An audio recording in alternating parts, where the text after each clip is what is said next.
Bizga bir taklif tushdi. Yeringizga bankomat o'rnatsak bo'ladimi, evaziga pul beramiz deyishmoqda.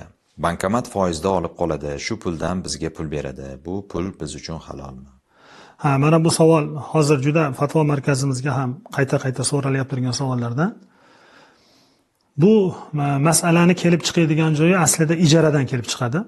Ya'ni bankomat albatta insonlarning hojatini yengillashtirishlik uchun insonlarning naqd pulini plastiklarga tushirishlik va ba'zi bir to'lanadigan to'lovlarni bajarishlik uchun bajariladigan bir apparat hisoblanadi.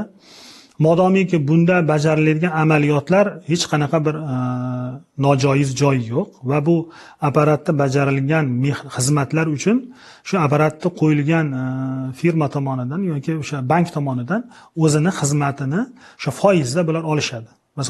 Masalan, qancha pul tushirsa shuni 1%, 2%, 3% o'zlarini shu tayin qilgan foiz miqdorlarida o'zlarining xizmat haqqini oladi. Bu hech qanaqa ribo degan holat bo'lmaydi.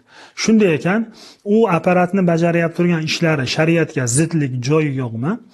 Bu apparatni ham biror joyga qo'yilganligi uchun o'sha joyning yerning egasiga ijara haqqi to'lashligi hech qanday shariatimizda moneligi yo'q, balki mumkin narsa hisoblanadi.